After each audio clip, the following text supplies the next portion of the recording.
Good evening friends, कैसे हो मेरे प्यारे बच्चों। मैं आशा करता हूँ कि आप सब बहुत अच्छे होंगे। अभी हम लोगों ने लास्ट सेशन में कहा था कि एक एक क्लास सबकी हम लोग रिवीजन कर लेते हैं। इसी क्रम में हमने पॉलिटी, हिस्ट्री, ज्योग्राफी और इकोनॉमी की क्लास हमने किया। इसमें साइंस का और यूपी स्पेशल सेंसस का और रिमेनिंग था। तो आज हम लगभग 140 क्वेश्चन, जो बच्चे ग्रुप में जुड़े हुए हैं, टेलीग्राम पे इंटरलिंक हैं यानी जुड़े हुए हैं, उनको एक टेस्ट दिया था 140 क्वेश्चनों का।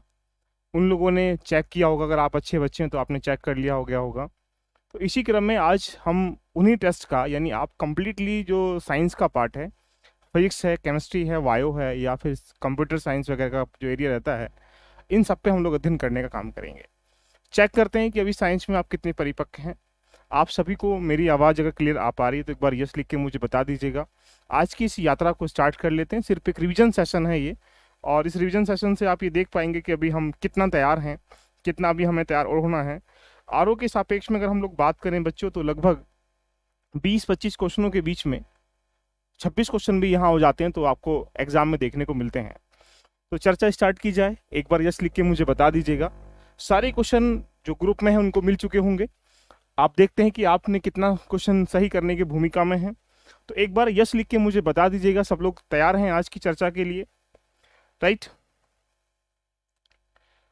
टेस्ट जिसका नहीं आ रहा उसको मैं चेक करवा दूंगा बच्चे, ठीक है? रजनीश गंगवार बोल रहे हैं टेस्ट का, तो अभी आज चेक हो जाएगा। तो आज हम पहले 140 क्वेश्चन को हम लोग यहाँ से स्टार्ट कर लेते हैं। कुछ बच्चों ने हो सकता है रट रखा हो, तो हम कहानी को यहाँ से स्टार्ट कर लेते हैं, बायोलॉजी से देखेगा। ये रहा 140 क्वेश्चन से 139। हम क्या करेंगे, इधर से काम करेंगे। अब आपके पास ये टेस्ट है एक आज का, और इस टेस्ट को बहुत आराम से हम लोग करेंगे। 1 से 1.5 घंटे क्लास में आपकी लूंगा। जितने क्वेश्चन वहाँ हो जाएंगे, बाकी चीज़ तो आपको देखने को मिल जाएंगी। कथनों में आपको यहाँ डिफाइन करना है, देखिएगा। और आपसे पूछा गया है कि ये जो रोग हैं, देखिएगा, व्याधि मतलब रोग हैं, देखिएगा, टीबी कैसे होता है, हेपेटाइटिस बी किससे होता है, या कावसियोकार किससे होता है, ये कारण है। इन कारणों को आपको यहाँ पर मैच करना है, देखिएगा।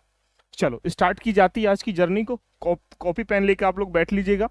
लास्ट में नंबरिंग कर लो, 140, 139, 138, इस तरीके से आप नंबरिंग कर लो। ये आपके लिए काफ़ी लाभकारी निकल के आ जाएगा, देखिएगा। तो कौन से रोग कौन से इससे होते हैं देखने का हम लोग प्रयास करेंगे। पहला अगर हम लोग बात करें, देखिए, हेपेटाइटिस जो है एक विषाणु रोग है, देखिएगा ना। और टीबी ये है बैक्टीरिया, जीवाणु रोग है। तो यहाँ सबसे पहले आप किसी एक को पकड़ना है, देखिएगा। यानी हेपेटाइटिस जो बी होता है किससे, विषाणु से होता है। ऐसी गतिविधि में आपके पास स्टेटमेंट ये वाला स्टेटमेंट दोनों रोंग हो जाएंगे, देखिएगा। अब आपके पास स्टेटमेंट अगर हम लोग जाते हैं बच्चों, टीबी जो होता है वो जीवाणु रोग से होता है। स्टेटमेंट आप कह सकते हैं तीसरे का तीसरा, हमें अभी भी यही चल रहा है। क्वासियार जो रोग होता है, देखिएगा, प्रोटीन से होता है।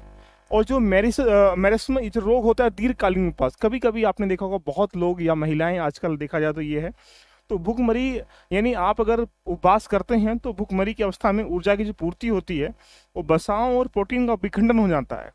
और जैसे ही विखंडन होना स्टार्टिंग हो जाएगा, तो आप कह सकते हैं कि आपके पास ये जो बीमारी है वो आ जाएगी। तो फर्स्ट का यानी 140 का आंसर क्या हो जाएगा, आप आराम से कह सकते हैं कि यहाँ पर बिल्कुल सही लिखा हुआ है, ए इज द राइट ऑप्शन। देखिएगा कितने लोगों के सही हो, यस लिख के मुझे बताइएगा। क्वेश्चन नंबर नेक्स्ट आपके सामने देखो, ये रहा 139। बहुत प्यार से आप लोग सब लोग कमेंट करो, मैं सबके आंसर देखते हुए चलूंगा। और सबके आंसर देखने का मेन पर्पस ही ये है कि आप इन क्वेश्चनों को सही तरीके से कर पाए। देखिएगा यहाँ पर पूछा गया, खीरा रोग है, एनीमिया रोग है, स्कर्वी रोग है, क्वाइटर जिसको गल घोटा रोग के नाम से जान सकते हैं। किसे किसे कौन कौन सा रोग होता है ये आपसे पूछा गया, देखिएगा। किसी भी एक को आप यहाँ पर पकड़ सकते हैं, देखिएगा। अच्छा, स्कर्वी के बारे में आप जानते हैं, एनीमिया के बारे में जानते हैं, खैरा के बारे में यहाँ पर जानते हैं, तो उसका आंसर देने का प्रयास कर सकते हैं, देखिएगा। बताइएगा, एनीमिया अगर हम लोग बात करेंगे तो लोहे की या जस्ते की मिलानता, या आयोडीन की मिलानता, या आयोडीन की कमी, इस तरीके से आयोडीन की अधिकता, इससे क्वेश्चन पूछने का प्रयास किया जाएगा। तो दूसरे का यानी 139 का आंसर आपके सामने सही सबका आना चाहिए, देखिएगा। सबका आंसर दूसरे का डी आ रहा है। चलो ट्राई कर लेते हैं। खैर वास्तविक बात है, जस्ते से होता है। पहले का 4 ऑप्शन एक ही जगह मिल रहा है, डी इज करेक्ट ऑप्शन, देखिएगा। अगर बात करेंगे खैरा रोग किससे होता है, लोहे किससे होता है। और जो ग्वाइटर गलाघोट सबको पता है, आयोडीन के माध्यम से। और स्कर्वी सब पता है, विटामिन, ये स्कर्वी विटामिन जितने भी होते हैं इनके माध्यम से यहाँ देखने को मिलता है। सभी का आंसर मुझे लगता है कि यहाँ पर आपके सामने 139 का डी आ रहा है। चलो ये सिर्फ एक क्वेश्चन चेक कर रहे हैं लोग, यही क्वेश्चन आ रहा है, क्वेश्चन रिपीट मारा है।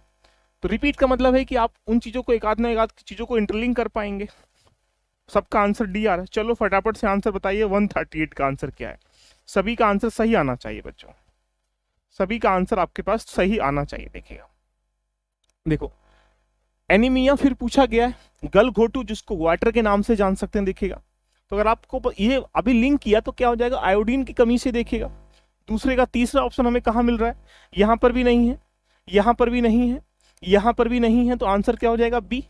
कभी कभी हमें इन चीजों का भी यूज करना चाहिए। और उसके बाद वेरी सब लोग यहाँ पर जान सकते हैं। एनीमिया थोड़ी देर पहले हम लोगों ने बताया था। देखिएगा, यहाँ पर आप कह सकते हैं लोहे की तत्व की कमी से। देखिएगा, विटामिन बी थोड़ी देर पहले हमने डिस्कशन यहाँ पर किया था, तो आप इसको आराम से डिफाइन कर पाएंगे। देखिएगा, ये विटामिन ए की कमी से, वेरी विटामिन बी की कमी से। तो आंसर क्या हो जाएगा, B is the correct option. देखिए 138 का सबका आंसर क्या आना चाहिए, बी आना चाहिए। चलो, सिर्फ एक आपका रिवीजन है और इस रिवीजन को सब लोग अच्छे से करते हुए चलिएगा, जो आपके सामने बहुत लॉजिकल कंसेप्ट देखने को मिलेंगे। क्वेश्चन नंबर नेक्स्ट, एक वर्णात पुरुष एक सामान्य महिला के विवाह करता है, यानी एक व्यक्ति किससे विवाह करता है, महिला से ही करेगा। देखिएगा, तो वर्णातता के लक्षण उत्पन्न होंगे उसके कहां पर होंगे। देखिएगा, यानी ये स्टेटमेंट है उसके पुत्रों में, पुत्रों के पुत्रों में। देखिएगा, या पुत्रियों में, या पुत्रों के पुत्रों में। ये स्टेटमेंट बहुत कई बार क्वेश्चन पूछने का देखने को मिलता है, और ये सिम्टम्स है, वहीं से क्वेश्चन आपके सामने यहाँ पर रखा गया है। बताइएगा 137 का आंसर सब लोग बताएं। देखते हुए चल लेते हैं सबके आंसर क्या निकल के आ रहा है। Good evening everyone. देखो, जब पुत्रियों में जो वाहक क्षमता होती है वो 50% के आसपास हमें यहाँ पर देखने को मिलती है। तो यहाँ पर आंसर क्या होगा, देखिएगा, देखो पुत्रों में तो कोई मतलब नहीं बन रहा, तो जहां पुत्र है उनको आप काट दीजिएगा। पुत्रियों में जाता है, लेकिन पुत्रियों के कहा, पुत्रों में जाता है। स्टेटमेंट क्या हो जाएगा इसका, डी स्टेटमेंट इज राइट निकल के आएगा। इसकी पूरी थ्योरम आप आनुवंशिक जेनेटिक जो हमारे पास होता है उसका पूरा अध्याय पढ़ेंगे तो वहां देखने को मिल जाएगा, क्योंकि हमारे पास एक्स है और एक्स वाई, ये सब चीज जानते हैं। जब एक्स और वाई एक्स वाई मिलते हैं तो क्या उत्पत्ति होती है, ये चीजें आपके सामने यहाँ देखने को मिल जाएंगे। Right, question number next. लो जी, 136 क्वेश्चन भी रोगों से संबंधित है। मलेरिया किससे होता है, गंजापन या किसी चीज होता है। ये सारे स्टेटमेंट इतने हैं जो आरओ के लिए काफी इंपॉर्टेंट चीजें यहाँ से बन जाती हैं।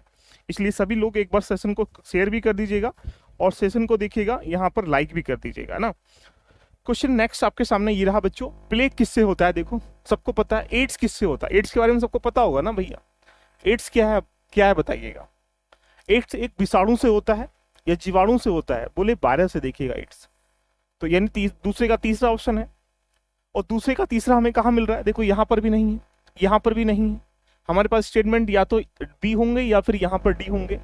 अच्छा, मलेरिया सब लोग जानते हैं। देखिए, मलेरिया प्रोटोजोआ से होता है, किसी एक को आपको पढ़ना है। प्लेग सबको पता है भैया।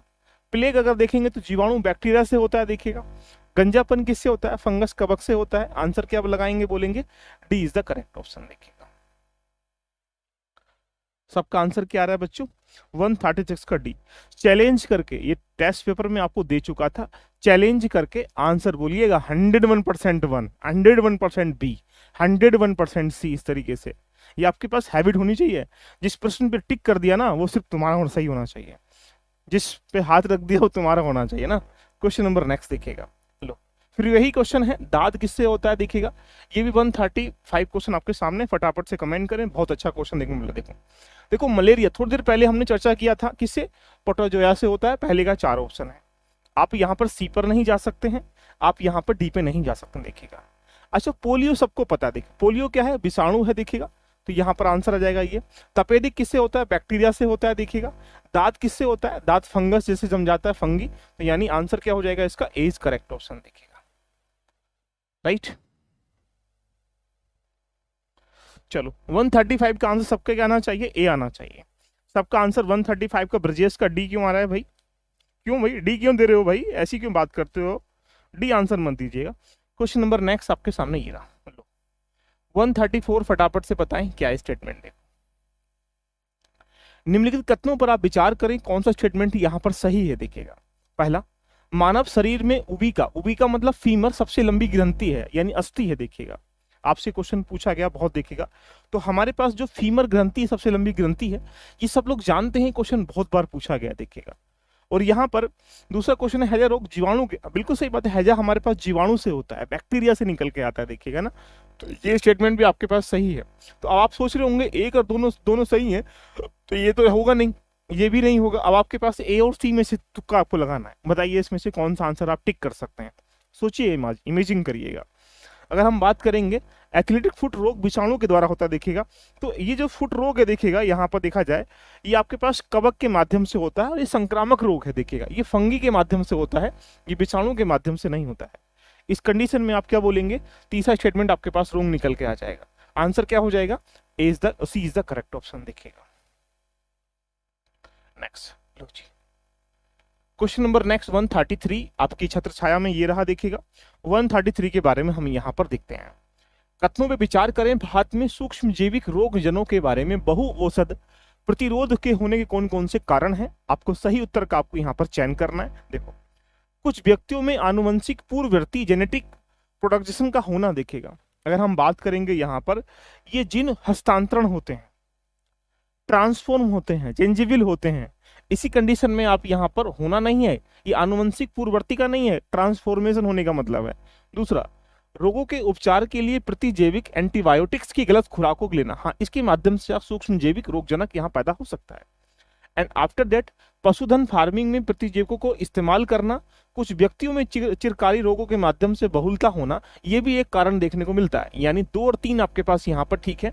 तो 2 और 3 की स्थिति में आप कहाँ जाएंगे मेरे लाडलो, आप बोलेंगे sir B is the correct option, because you know 1 is wrong statement, because पूर्ववर्ती जेनेटिक नहीं होता है, स्थानांतरण होता है, राइट। आंसर क्या बोलेंगे लाडलो, B is right option. Question number next आपके सामने ये रहा। अच्छा, ये भी एक प्रकार से कह सकते हैं रोग है, और ये रोग सबको आने चाहिए। रोगों से डेफिनेटली 1 या 2 क्वेश्चन आपको यहाँ पर देखने को मिलते हैं, और ये जितने भी क्वेश्चन आर में देखने को मिलेंगे रोगों से, वो आपके पास यहाँ पर सही होने चाहिए, मेरा ये मानना है। जैसे आपके पास प्लेग है, प्लेग किससे होता है, बेरी किससे होता है, टाइफाइड कैसे होता है, फाइलेरिया जो बीमारी है वो किससे होती है, ये आपके सामने देखने को मिल रहा है। आंतों को प्रभावित क्या करता है, मच्छरों से होता है। विटामिन बी की कमी से कौन सा होता है, इसको आप कनेक्ट कर सकते हैं, देखिएगा, बताएं सब लोग, जल्दी से कमेंट करें। 132 का आंसर क्या निकल के यहां से आ रहा है, देखिए 132 देखिएगा, राइट।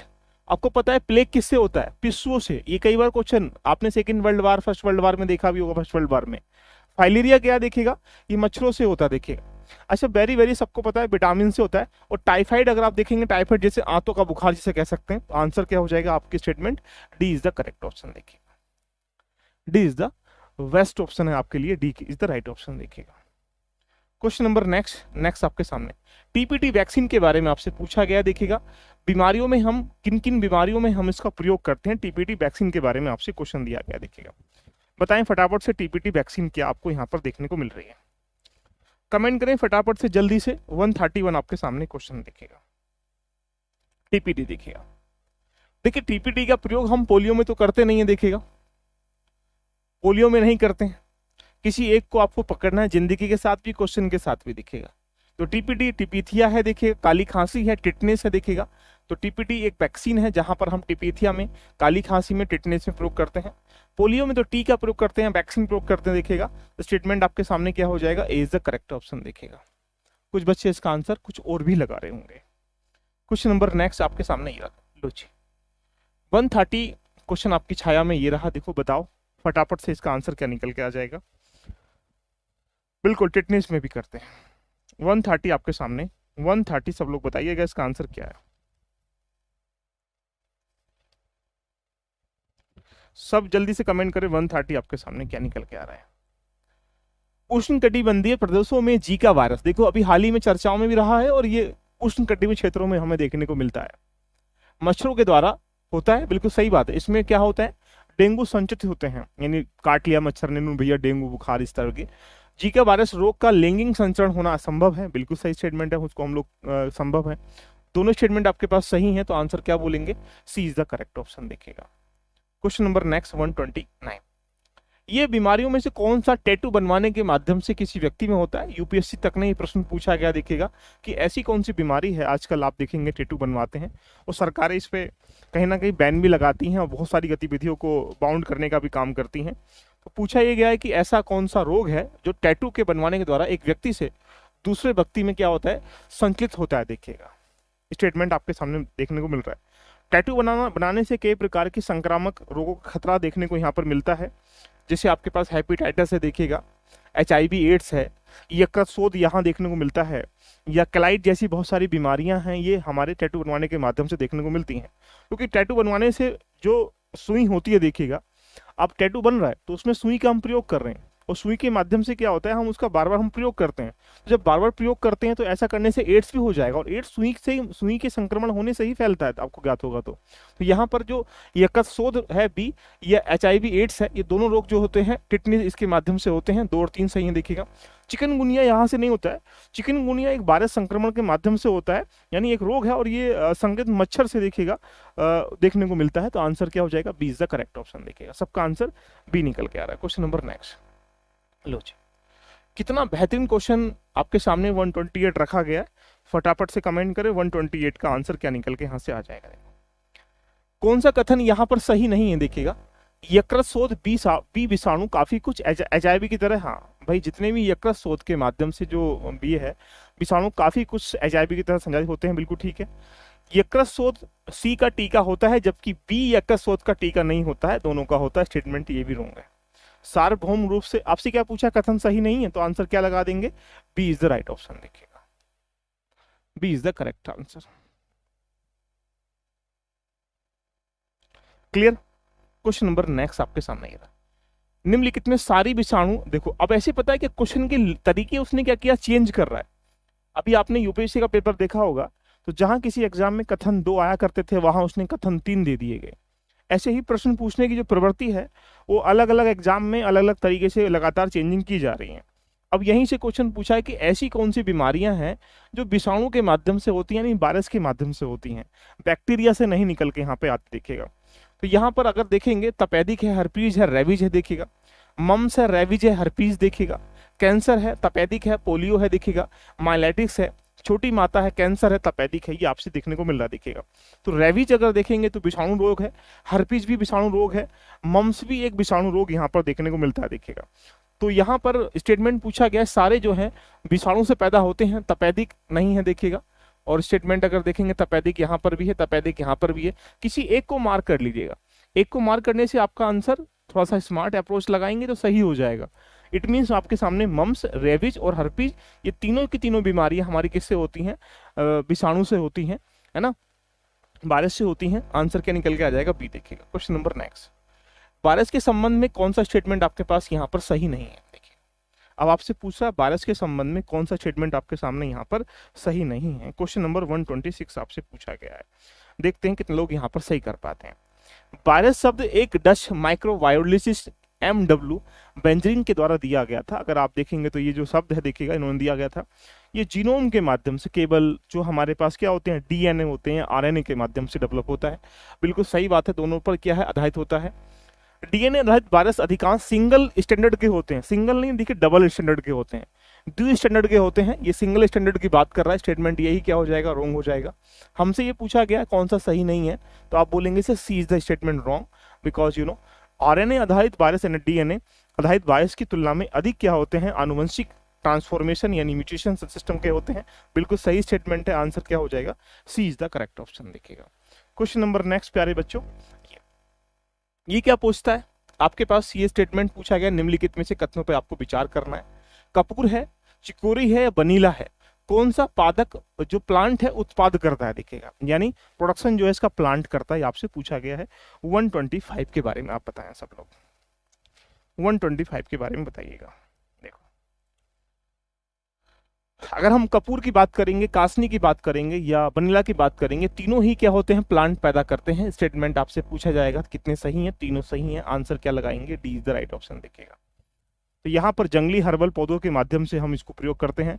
अधिकांश यूरोप में, उत्तरी अमेरिका में ये चीजें हमारे प्लांट के माध्यम से प्रोडक्शन की जाती हैं।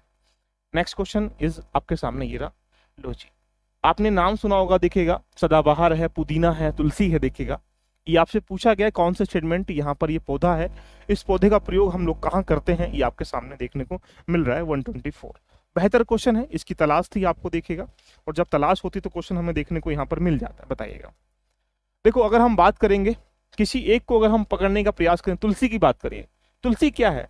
कपोसारक है। देखिए तुलसी क्या है? कपोसारक है। देखिएगा अगर आप बात करेंगे यहाँ पर स्टेटमेंट अगर आप ब्रह्मा की, तो ब्रह्मा की क्या है? देखिएगा मस्तिष्क का टॉनिक है। देखिएगा अगर हम सदाबहार की बात करेंगे तो मधुमेह दूर करने वाला है, और अगर हम पुदीने की बात करेंगे तो ये क्या बात हट करता है।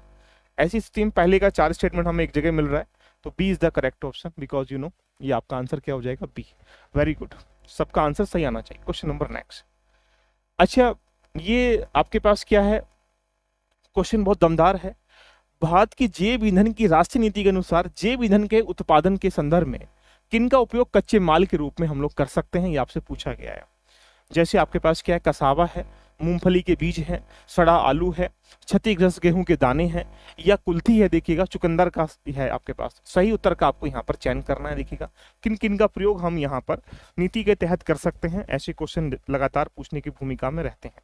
तो अभी हाल ही में अगर देखा जाए तो अगर आपके दिमाग में होगा, लगभग जून 2018 में हम यहाँ पर राष्ट्रीय नीति लेके आते हैं जैव ईंधन के लिए, बायोफ्यूल के लिए। देखिएगा और वहीं से हम देखा जाए तो हम कसावा का प्रयोग भी कर सकते हैं, और उसके बाद क्षतिग्रस्त गेहूं के दाने भी हम प्रयोग कर सकते हैं, लेकिन मूंगफली के बीज हम लोग प्रयोग नहीं कर सकते हैं। तीसरे के रोंग होने से हमारे पास स्टेटमेंट ये भी रोंग हो जाएगा। इस कंडीशन में आपके पास स्टेटमेंट चौथा भी नहीं हो, कुल्थी भी नहीं कर सकते हैं। देखिएगा सड़ाल हुआ आलू हम प्रयोग कर सकते हैं, और चुकंदर कर सकते हैं। देखिएगा यहाँ पर 1, 2, 5, 6 आपका आंसर है, तो आंसर क्या बोलेंगे? ए इज द करेक्ट ऑप्शन। जून 2018 में बायोफ्यूल को लेकर हम पॉलिसी लेके आते हैं, उसी में इसका वर्णन हम लोगों ने यहाँ पर किया था। राइट, नेक्स्ट प्यारे लाडलो, ताड़ के तेल के बारे में आप जानते हैं, जिसको हम पॉम ऑयल के नाम से जान सकते हैं। वहीं से क्वेश्चन आपकी छाया में रखा गया है। आपसे पूछा गया कौन सा सही स्टेटमेंट देखने को मिल रहा है। देखो पाम ऑयल का नाम सुना होगा आप लोगों ने, कथनों पर आपको विचार करना है। ताड़ तेल वृक्ष दक्षिण पूर्व एशिया में प्राकृतिक रूप में पाया जाता है। देखिएगा ये अधिकांश देखा जाए ये पश्चिमी अफ्रीका का मूल निवासी है, तो ये अमेरिका का बात नहीं है, अफ्रीका का निवासी है। तो दक्षिण पूर्व यानी पश्चिमी अफ्रीका का निवासी स्टेटमेंट क्या हो जाएगा? ये रोंग हो जाएगा। ताड़ तेल लिपस्टिक और इत्र बनाने वाले कुछ उद्योगों के लिए कच्चा माल है, बिल्कुल सही स्टेटमेंट है। ताड़ तेल का उपयोग जैव फ्यूल के लिए उत्पादन में हम लोग कर सकते हैं, हाँ बिल्कुल ठीक है। दोनों सही स्टेटमेंट होने की वजह से आंसर क्या हो जाएगा? B is the correct option. देखिएगा B is the correct option. Next one you can say आपके सामने ये रहा। लो जी, क्या स्टेटमेंट है? Question number 121। जैविक रूप से संश्लेषित नैनोकणों का उपयोग एक नई परिस्थिति तंत्र मित्र के रूप में करते हैं, जिसका कैंसर उपचार में बड़ी संभावनाएं देखने को मिलती हैं। इस तकनीकी में एक पौधे के निचोड़ का उपयोग करते हैं। यह पौधा क्या है? मदार का, पोर्थिनियम का, धान का, लेमन ग्रास का। देखिएगा यहाँ से 121 आपके सामने देखने मिल रहा है। देखो यहाँ अगर हम बात करेंगे तो हमारे पास जो कैंसर उपचार के लिए हम लोग पार्थिनियम का पौधा है उसका हम लोग प्रयोग करते हैं, और ये अधिकांश देखा जाए तो ये काफी संश्लेषित रूप से होता है, जो कैंसर के लिए काफी लाभकारी होता है। आंसर क्या बोलेंगे बच्चा? B is the correct option. देखिएगा नेक्स्ट 120 आपके सामने। परागण की सुपरिभाषा क्या है? वो जो डेफिनेशन आपसे यहाँ परागण की परिभाषा आपसे पूछ रहा है, आपके सामने ये रहा 120 क्वेश्चन देखने को मिल रहा है। परागण का मतलब होता है पोलिनेशन। देखिएगा तो पोलिनेशन का मतलब अगर हम बात करेंगे, पोलिनेशन एक ऐसा वर्ड है, देखिएगा उसको डिफाइन करने का इसने प्रयास किया गया है। तो बोलेंगे क्या है? परागण का पराकोश में क्लोम छिद्र यानी जिसको वर्तिगारिका तक स्थानांतरण करना, उसकी क्रिया को हम लोग क्या बोलते हैं? परागण कहते हैं। अंकुरण करना नहीं होता है, जीवाणु तक पहुंचना नहीं होता है, फूलों तक पहुंचना नहीं होता है। पराकोश में क्लोम छिद्र में क्या करता है? स्थानांतरण करता है, उसको हम लोग परागण कहते हैं। स्टेटमेंट क्या हो जाएगा? ए इज द करेक्ट ऑप्शन। देखिएगा क्वेश्चन नंबर नेक्स्ट आपके सामने ये। अच्छा, फसल चक्र से क्वेश्चन दिया गया 129, फटाफट से कमेंट करो। आपके सामने क्वेश्चन ये रहा 129, देखते हैं कितने लोग सही कर पाते हैं। फसल चक्र के संदर्भ में कथनों पर विचार करें, कौन सा स्टेटमेंट आपके पास यहाँ पर सही है? गहरी जड़ें वाली फसलों के बाद उसी तरह की फसलें उगाना उच्च होना चाहिए, ऐसा नहीं है। फसल चक्र का रोटेशन अगर आपने देखा होगा तो क्या इसका अर्थ होता है, ये आपसे पूछा गया है। बताओ कमेंट करके फटाफट से।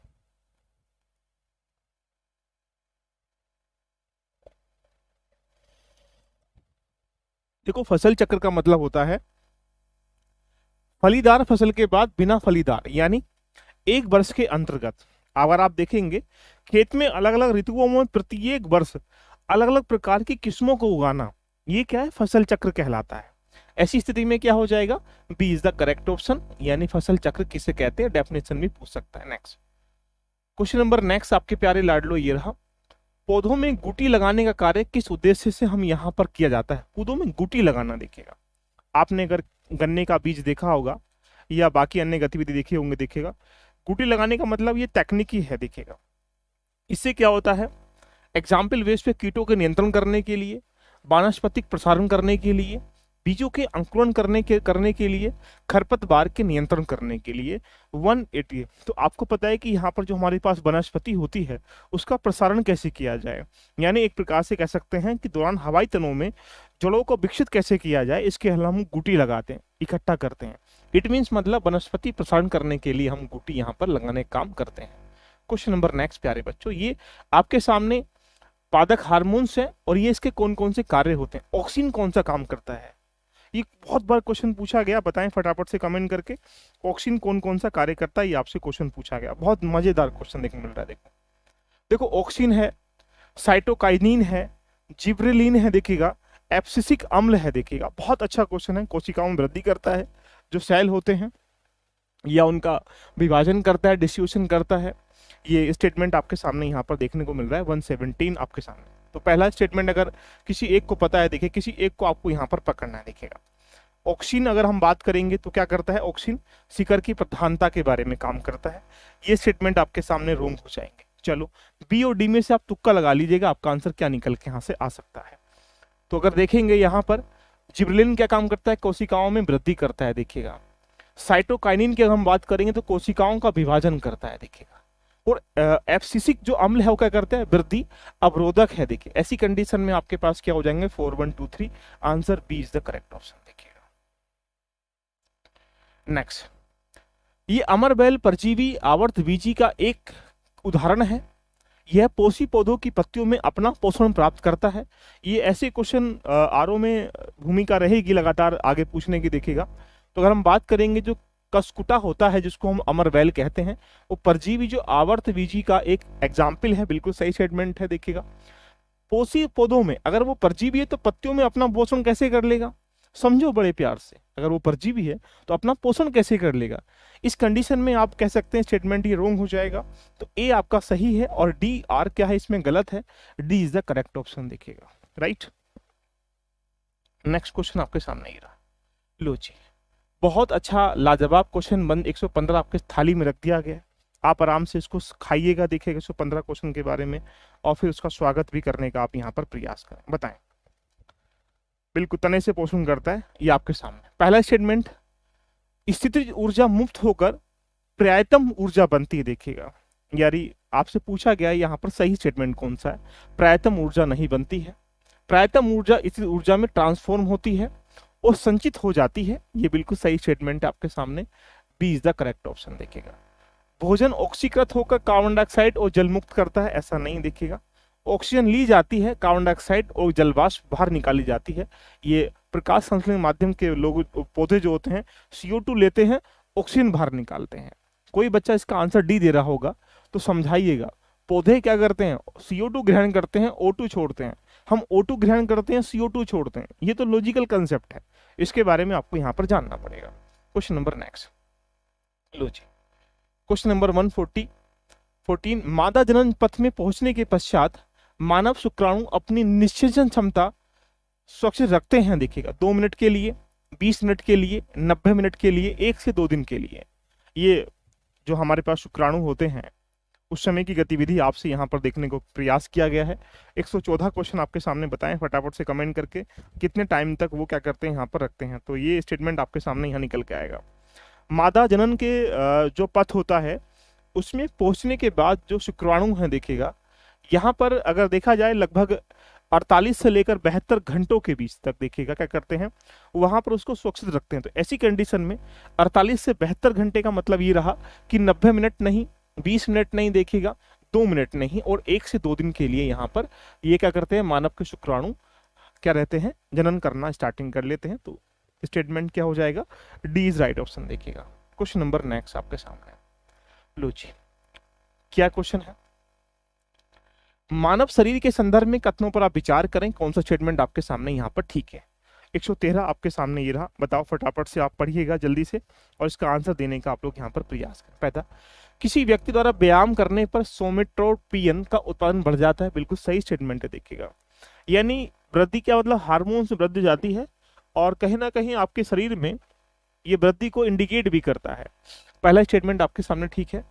पुरुषों की जनन ग्रंथियां प्रोजेस्टेरोन उत्पन्न करती हैं, हाँ बिल्कुल सही बात है, अगर नहीं करेंगी तो फिर बच्चा ही पैदा नहीं होगा, ठीक है। महिलाओं की अधिक वृक्क ग्रंथियां टेस्टोस्टेरोन उत्पन्न करती हैं, हाँ महिलाओं टेस्टोस्टेरोन उत्पन्न करती हैं, जिसको अंडाकु बनने के नाम से हम जान सकते हैं, ये बिल्कुल ठीक है। प्रतिबल के कारण अधिवक्र ग्रंथियों से सामान्य की तुलना में बहुत ही कम मात्रा में कार्टोसियोल मोचित होता है, नहीं अधिक मात्रा में कम मात्रा में नहीं देखिएगा। यानी चौथा स्टेटमेंट आपके सामने रोंग है।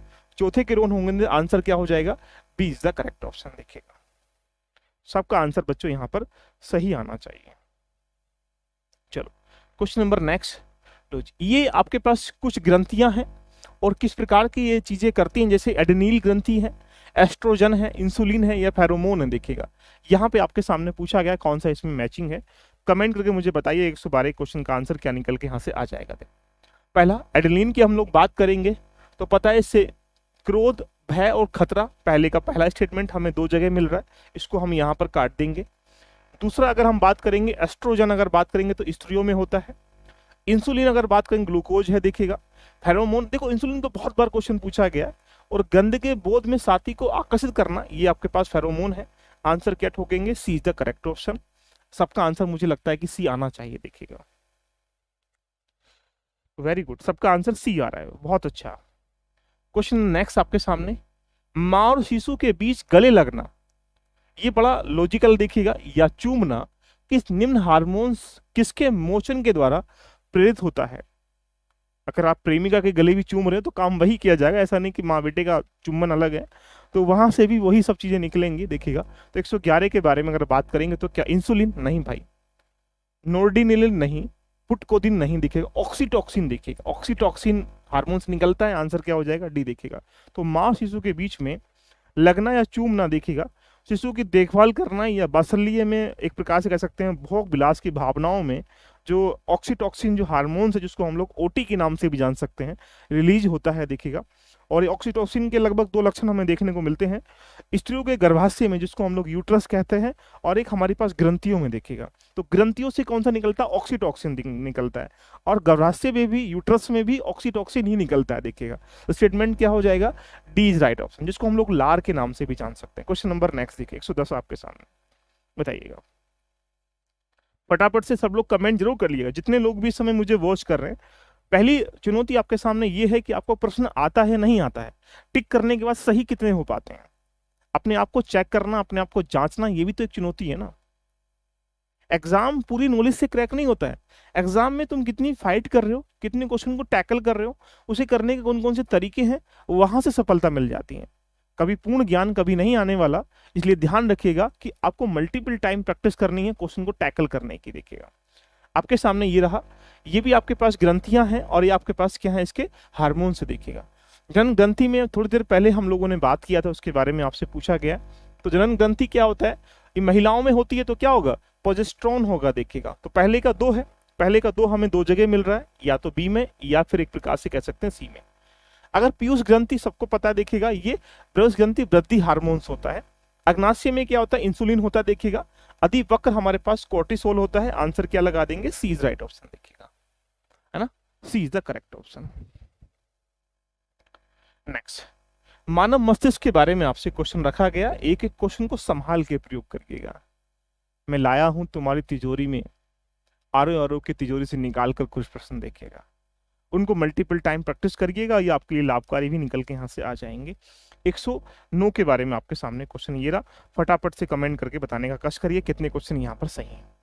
मानव का मस्तिष्क ये क्या है, पूरी बॉडी का ट्रांसफॉर्मर है देखिएगा। मस्तिष्क हृदय गति को नियंत्रण करने के लिए उत्तरदायी है, बिल्कुल सही बात है। माइंड के ऊपर डिपेंड रहता है कि आपकी हार्ट बीट कितनी होंगी। शरीर के संतुलन के लिए उत्तरदायी है, बिल्कुल सही स्टेटमेंट है। पूरी बॉडी कंट्रोल यही करता है। ये कहता था किसी थप्पड़ लगा तो यही माइंड कहता है, ये नहीं कहता हाथ, हाथ तो काम करता है। तीनों दोनों स्टेटमेंट आपके पास सही है, तो आंसर क्या बोलेंगे, सी इज द करेक्ट ऑप्शन देखिएगा। नेक्स्ट, मानव में गुर्दे निम्नलिखित में किस प्रणाली के अंग होते हैं देखिएगा। अब ये मानव का जो गुर्दा होता है देखिएगा, उससे पूछा गया किस प्रणाली का ये अंग है, किस प्रणाली का ये पार्ट है। इट मीन्स मतलब ये जैसे कार्य करता होगा उस रूप में यहाँ पर हमें यहाँ पर देखने को मिलता है। तो मानव के जो गुर्दे, गुर्दे का मतलब अगर आप समझेंगे दूसरी लैंग्वेज में इसको किडनी कहते हैं, राइट। तो ये किडनी क्या करता है, अगर आप थोड़ा सा न्यूट्रिशन है, ट्रांसपोर्टेशन है, एक्सक्रिएशन है या रेस्पिरेशन देखिएगा, अगर आप यहाँ पर बात करेंगे तो ये जो हमारी किडनी है देखिएगा, ये उत्सर्जन तंत्र का पार्ट है। कभी कभी किडनी ब्लड को ट्रांसफॉर्म नहीं कर पाती है, साफ नहीं कर पाती, देखिएगा। इसका मतलब रुधिर को छान कर इसमें अनावश्यक जो अपशिष्ट पदार्थ होते हैं वो क्या करते हैं, उनको एक प्रकार से मूल रूप से अलग हटाने का कार्य करती है। अब ये काम करना बंद कर देगी तो फिर आप किडनी खराब हो जाती है। इट मीन्स मतलब ये जो पार्ट है देखिएगा, एक्सक्रिएशन का पार्ट है। एक्सक्रिएशन मतलब उत्सर्जन तंत्र का पार्ट है। उत्सर्जन तंत्र का मतलब ये एक्सेटरी हमारे पास पार्ट निकल के आएगा। तो आंसर क्या बोलेंगे आपके पास, सी इज द करेक्ट ऑप्शन। देखिएगा रेस्पिरेशन का मतलब नहीं है बेटा, ये हमारे पास एक्सेटरी सिस्टम का पार्ट है, देखिए ना। क्वेश्चन नंबर नेक्स्ट, लो जी 107 क्वेश्चन बहुत लाजवाब है, संभाल के प्रयोग करिएगा, तुम्हारी सबके लिए जरूरी है। इन क्वेश्चनों को आपको यहाँ मल्टीपल टाइम देखना। देखें क्या लिखा है, आइए सुनते हैं। कटे स्थानों से रक्त स्राव रोकने के लिए फिटकरी का हम लोग प्रयोग करते हैं। आपने देखा होगा कभी कभी आप किसी दुकान पे जाते हैं हजामत बनवाने के लिए, तो वहां पर कुछ कट जाता है तो आप क्या करेंगे, फिटकरी लगाते हैं। इट मीन्स मतलब यहाँ पर कटे स्थान पर फिटकरी लगाने का हम लोग क्या करते हैं, रोकने का प्रयास करते हैं। क्यों, फिटकरी एक कोलाइडी निकाय है, इसका मतलब जिसमें ऋणावेशित कोलाइडी ऋणकण होते हैं, और इससे क्या होता है, फिटकरी के एल्यूमिनियम आयनों की स्कंदन शक्ति क्या होती है, अधिक होती है, जिससे ब्लड को बहने से क्या करती है, रोक देती है। दोनों स्टेटमेंट आपके पास सही है, तो आंसर क्या बोलेंगे, बोलेंगे ए इज द करेक्ट ऑप्शन। देखिएगा, है ना। तो अब दोनों स्टेटमेंट सही है, दूसरे की व्याख्या करते हैं, आंसर ए निकल के आ जाएगा। क्वेश्चन नंबर नेक्स्ट, निम्नलिखित में से आपसे पूछा गया है आपके पास एंटीजन का मूल विशेषता क्या होती है। एंटीजन के बारे में आप सोचते होंगे, बहुत बार क्वेश्चन पूछा गया, आरओ में देख लीजिएगा कि एंटीजन क्या होते हैं। देखिएगा तो यहाँ पर एंटीजन क्या करेंगे, होमोग्लोबिन के निर्माण में नहीं दिखेगा, ये हमारे पास जो प्रतिरक्षाओं रक्षीय प्रणाली होती है उनके लिए प्रेरित रहते हैं, यानी you can say B is the correct. Insulin को नष्ट नहीं करते हैं, प्रतिरक्षाओं के विरुद्ध कार्य नहीं करते हैं, निर्माण में प्रेरित करते हैं उनको, जिससे ज्यादा हम लोग इसको निर्माण कर सकें। देखिए एंटीजन का मतलब वे पदार्थ होते हैं जहां एक प्रकार से प्रतिरक्षा तंत्र को मजबूत करने का कार्य करते हैं। देखिएगा राइट, जैसे विटामिन ए है, विटामिन बी है, ये एंटीबॉडी है ना। तो ये एंटीबॉडी का मतलब प्रतिरक्षा तंत्र को निर्माण करने में एंटीजन काफी लाभकारी होते हैं, है ना। क्वेश्चन नंबर आपके सामने ये रहा 105, लाजवाब क्वेश्चन है, स्वागत करिएगा 105 क्वेश्चन का। बताएं सब लोग कितने क्वेश्चन इसको सही कर पाएंगे। 105 क्वेश्चन का आंसर मुझे बताइएगा। रक्त समूह AB की लाल रक्त कोशिकाओं में कोई एंटीजन होता है, इसलिए अन्य किसी रक्त समूह के साथ एग्लूटेशन नहीं कर सकते हैं। AB रक्त समूह के लोग सार्वभौमिक प्राप्तकर्ता होते हैं। देखिएगा आप इसके बारे में लाजवाब क्वेश्चन आपके सामने मिल रहा है। देखिए A और B रक्त समूह के लोग सार्वभौमिक प्राप्तकर्ता, B क्या है, O क्या है, देने वाला है, और AB क्या है, कोई सा भी मिल जाए चलेगा। इट मीन्स मतलब आपके सामने ये स्टेटमेंट सही है। रक्त AB की लाल कोशिकाओं में कोई एंटीजन नहीं होता, भाई काम कैसे करेंगे अगर एंटीजन नहीं होगा, तो स्टेटमेंट क्या हो जाएगा, रोंग हो जाएगा। ऐसी कंडीशन में आप क्या बोलेंगे, ए आपके पास सही है और गलत है, तो आपका answer C is the correct option. देखिए question number next, low haemoglobin के बारे में सब लोग जानते हैं, आपका होमोग्लोबिन 12 के अराउंड रहना चाहिए। होमोग्लोबिन कम होने का मतलब है कि रक्त कम हो जाना, वहीं से क्वेश्चन आपके सामने रखा गया है। बताइएगा आपके सामने क्वेश्चन कितना लाजवाब है, बताएं आपके सामने क्या है। देखो यह रक्त में ऑक्सीजन का संचार करता है, बिल्कुल सही स्टेटमेंट देखने को मिल रहा है। होमोग्लोबिन रक्त का संचार करने का मूल बिंदु है। देखिएगा यह लोह युक्त यौगिक होता है, बिल्कुल सही स्टेटमेंट आपको देखने को मिल रहा है, यह लोह रक्त यौगिक होता है। तीसरा, यह कुछ लोगों के प्रति यार ये वर्ड, ऐसे वर्ड जहां तुम्हें दिखाई देना कुछ हो, केवल हो, है ना, इन वर्डों को मार्क कर लिया करो दिमाग में कि ऐसे जो वर्ड होते हैं वो कहीं ना कहीं आपके साथ समस्याओं का जाल बिछाकर यहाँ बैठे हुए होते हैं। देखिएगा तो ऐसी कंडीशन में तीसरा स्टेटमेंट आपके पास क्या हो जाएगा, रोंग हो जाएगा। यह रक्त को लाल करते हैं, होमोग्लोबिन जितना ज्यादा होमोग्लोबिन होगा उतना लाल होगा। स्टेटमेंट आपके पास पहला, दूसरा, चौथा सही है। कहाँ जाएंगे, आपके पास डी इज राइट ऑप्शन। देखिएगा D is the correct option. लो जी, निम्नलिखित कौन सा हृदयघात के सटीक लक्षण है, सिम्टम्स पूछा गया है। जब हार्ट अटैक आएगा जिसको हम लोग कह सकते हैं, ऐसी कौन कौन से सिम्टम्स हैं देखिएगा जो यहाँ पर हमें देखने को मिलते हैं। देखो पहला अगर बात करेंगे, जी मिचलाना, डेफिनेटली है। अगर सीने में दर्द होता है देखिएगा, या यहाँ पर पसीना आता है, जी मचलाना होता है, या बाहों में दर्द होता है देखिएगा, या झंझाहट होती है, ऐसे लक्षण किसके हैं, हार्ट अटैक के होते हैं। तो ऐसी कंडीशन में अगर हम लोग बात करेंगे, आपसे ये पूछा गया है कौन सा सटीक लक्षण है जो ये बताता है कि कौन कौन सा हृदयघात हुआ, जी मचलाना बिल्कुल ठीक है देखिएगा। यहाँ पर सीने में दर्द जरूरी है, सिर में दर्द की आवश्यकता नहीं देखिएगा, ये देखो तो दर्द कहाँ होना चाहिए, सीने में, सिर में नहीं, है ना। तेज पसीना आना, ये सिम्टम्स हैं देखिएगा, 1 2 4, 1 2 4 आपका कहाँ मिल रहा है, डी इज राइट ऑप्शन देखिएगा। कैसा होता है दर्द टूटने का, डाली से पूछो, है ना, कैसा होता है दर्द टूटने का, डाली से पूछो।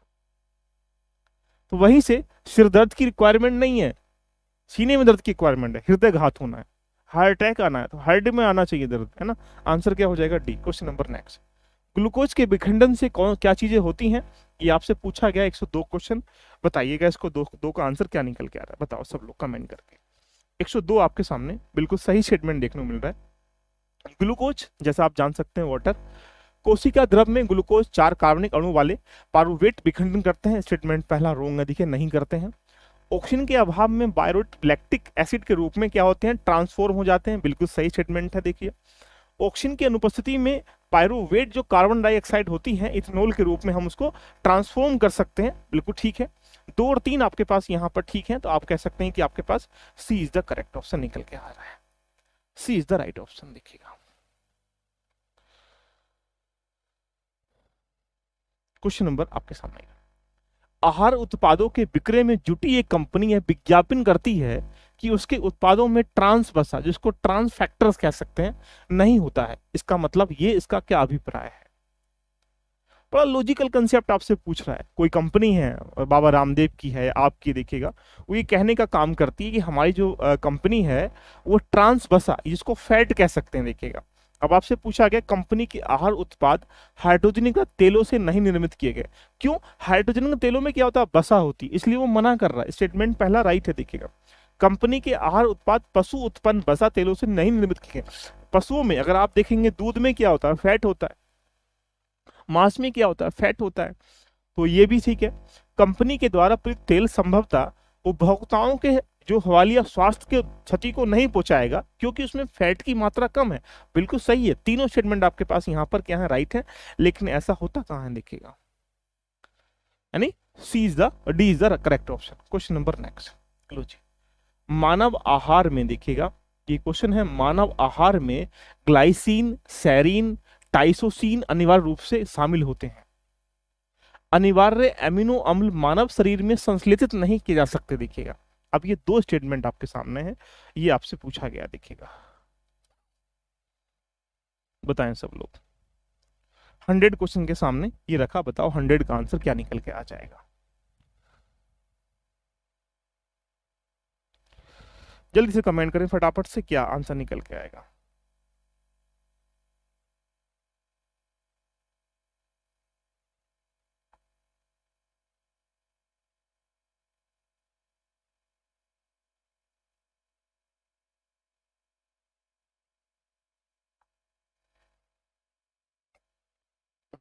बताएं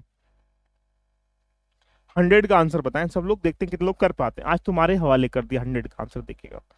देखो पहला स्टेटमेंट अगर बात करेंगे, मानव आहार में ग्लाइसिन देखिएगा, सेरीन, टाइसोसिन अनिवार्य रूप से, देखो मैंने कहा था ना, कुछ ऐसे वर्ड होते हैं, तुम सिर्फ मेरी हो, किसी और की नहीं सकती हो, बस समझ लो ऐसा ही नहीं है। ये जो वर्ड है ना, केवल ये वर्ड देखिए, यहाँ पे ग्लाइसिन है, लगभग 20 प्रकार के अमीनो अम्ल होते हैं देखिए इसमें। इट मीन्स पहला स्टेटमेंट आपके पास रोंग हो जाएगा, अनिवार्य, अनिवार्य अमीनो अम्ल मानव शरीर में संश्लेषित नहीं किया सकते, हाँ चलते रहते हैं। इट मीन्स पहला आपके पास गलत है, दूसरा राइट है, आंसर क्या बोलेंगे, डी इज करेक्ट ऑप्शन देखिएगा। क्वेश्चन नंबर नेक्स्ट, ये तो आप बता पाएंगे, ये सूची number B1 B2 B6 B12 ये इनके नाम है देखिएगा, उनको आपको मार्क करना है। विटामिन के बारे में क्वेश्चन पूछा गया है, फटाफट से 99 का आंसर मुझे बताइएगा, और मुझे लगता है कि आप यहाँ पर बता पाएंगे। विटामिन B1 थायमीन सब लोग जानते हैं, पहले का 4, पहले का 4 किस हवेली पर मिल रहा है, बोलेंगे सर इस हवेली पर मिल रहा है। सी या डी, बी या डी ऑप्शन आपके पास राइट हो सकते हैं, और इसका आंसर आप बताएं, बी आंसर सही है, डी आंसर सही है देखिएगा।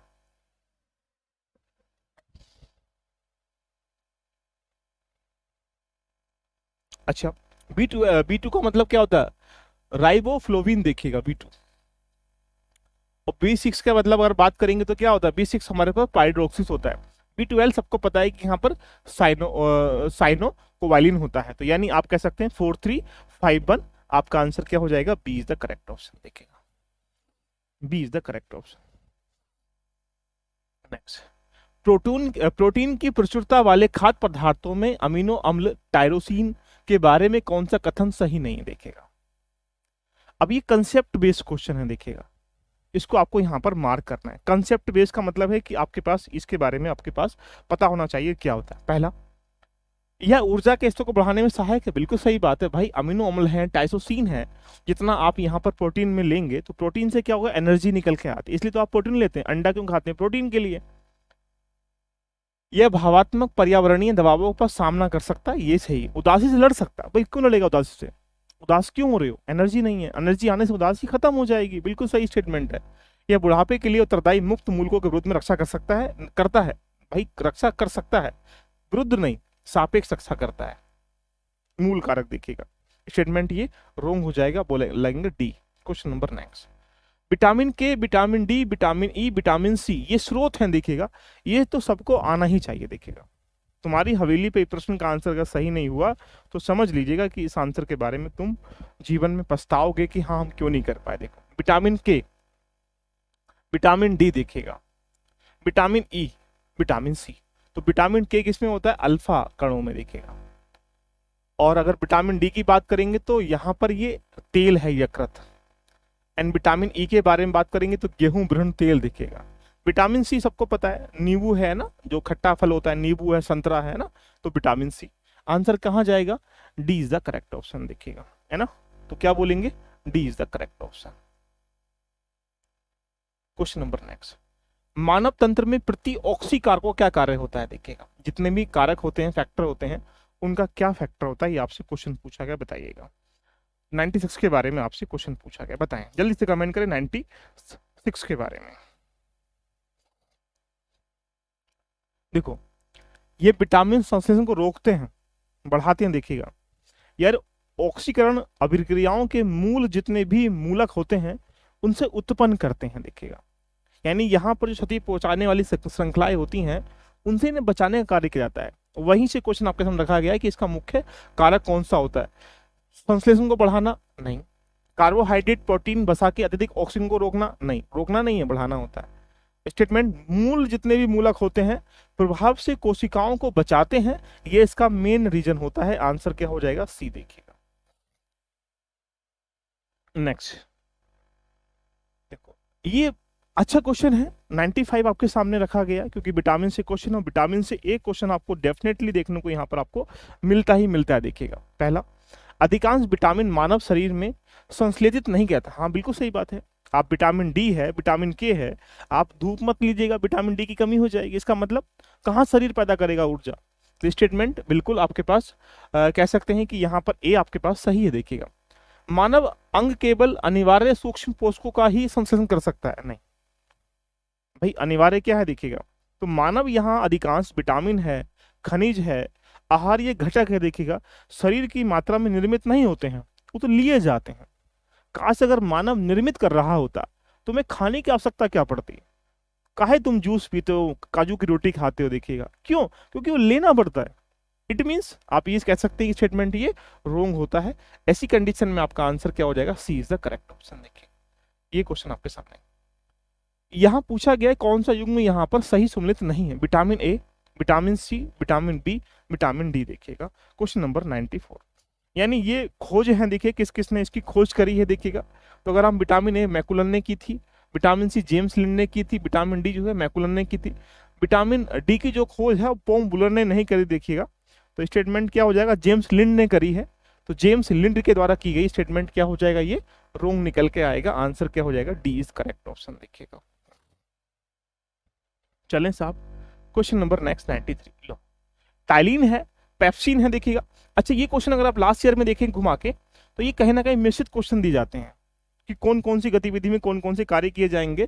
तो 93 क्वेश्चन ये बहुत बार आपसे पूछा गया। देखिएगा उसी को इसमें क्या करना है, आपको डिफाइन करना है। तो बताओ फटाफट से इसको टिक करके टाइलिन क्या करता है।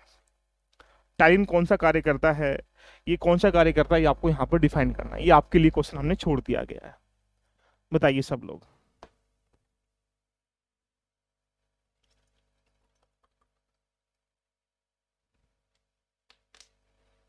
बताएं।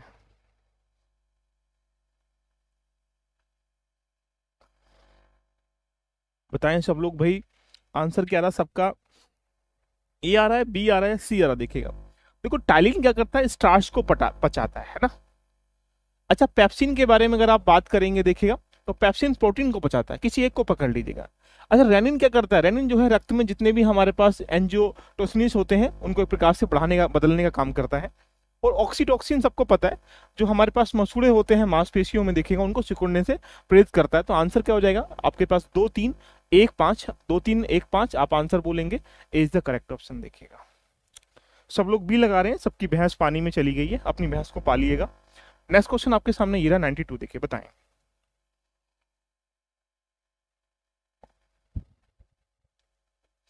बताइए सब लोग, ये रेडी हो जाए बस 92, ये जो सेशन हो जाए, फिर हम कंबाइंड टेस्ट करेंगे, सबके लिए काफी लाभकारी देखने को मिलेंगे। एक क्लास में अभी इसी वीक में आपके पास क्वांट और रीजनिंग के लूंगा, जो 15 नंबर 16 नंबर आपके पास 20 नंबर जो आर में आते हैं, बीपीएससी में आते हैं, वो भी आराम से रेडी हो जाएंगे। मानव शरीर में स्टार्च अपघटक एंजाइम डाइजेस्ट या विद्यमान रहते हैं। जैसा आपको ज्ञात है कि यहाँ पर ये बिल्कुल ठीक है, मानव शरीर में स्टार्च ये सब विद्यमान रहता है। दूसरा,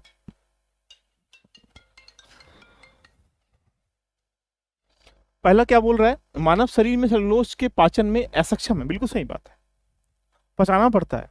दोनों सही स्टेटमेंट है, बट एक दूसरे को एक्सप्लेन नहीं करते हैं। आंसर क्या हो जाएगा बोलेंगे sir? B is the correct option. देखिए बताएं।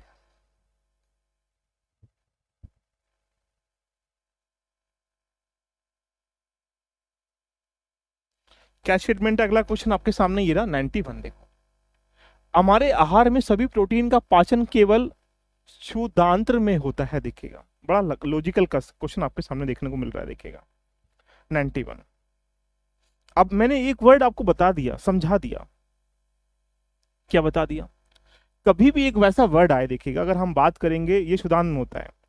आहार नाल प्रोटीन के पाचन तंत्र में जो स्टोमच होते हैं वहां से प्रारंभ होते हैं, और वहां से प्रारंभ होने के बाद हमारे जठर रस में, जिसको हम लोग पेप्सिन कहते हैं, देखिएगा वहां नामक भोजन के प्रोटीन में जाकर उसको पेप्टोन में चेंजिंग कर लेते हैं। किसमें? पेप्टोन में चेंजिंग कर लेते हैं। इट मीन्स पहला स्टेटमेंट आपके पास रॉन्ग हो जाएगा। दूसरा, अग्नाशय में प्रोटीन का पाचन करने वाली एंजाइम को यहाँ पर छोड़ देते हैं। हाँ, बिल्कुल सही स्टेटमेंट है, पहला गलत दूसरा सही, तो आंसर क्या बोलेंगे? D is the correct option. देखिएगा क्वेश्चन नंबर नेक्स्ट, ये रहा 90 क्वेश्चन आपके सामने। बताइएगा, बताएं। जिसको ब्रेस्ट बोन कहते हैं, कोलर बोन कहते हैं, यकीनी नैप कह सकते हैं, शोल्डर ब्लेड कह सकते हैं, ये सूची दिया गया है, इसको यहाँ पर आपको मैच करना है।